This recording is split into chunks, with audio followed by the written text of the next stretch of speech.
4 years after taking the helm of the presidency of the People's National Party, Mark Golding took to the stage to deliver what will be his last conference speech before the general election due in 2025. Now, CVM News caught up with the leader of the opposition to hear his take on the party's conference. Jonathan Atkins tells us more. A sea of orange and scenes of political theatre. The 86th annual PNP Conference dominated the weekend cycle, with many pundits weighing in on the conference. But what did the party's president think of the conference? It's the biggest crowd I have seen here for a long, long time. An evidently proud Marky G weighed in on his keynote address, which he said was aimed at inspiring the audience in the arena and at home.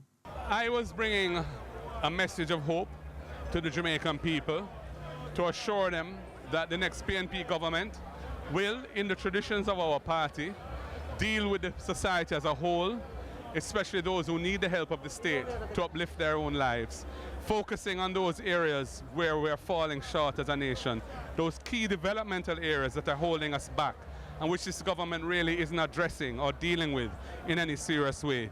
Issues to do with education, healthcare, the economy, making the economy more resilient and more balanced, and of course crime and violence. So I wanted to let Jamaicans know what our priorities will be, how we will approach it, and we'll get more granular and provide greater detail as time goes by. But I was giving the broad overview and a strong sense of the direction we'll be taking the country when we next form government. Now, the PNP has made it clear that regardless of the timing of the election, the 86th edition of conference will be the last before the general election, due by the latest September 2025. If you think you're bad, call it, call it. So is the PNP ready? Whenever it's called, we're able to respond well. A confident-sounding Golding says the PNP is focused on putting in the groundwork at this time. Our system is entirely opportunistic when it comes to the calling of elections. So the government will call an election whenever they feel they have the best chance of doing well. So, that depends on almost day-to-day developments. So we are just preparing for it. We have all of our candidates in place. There are two which are still unsettled, but we know the either or either in those. And so we're ready.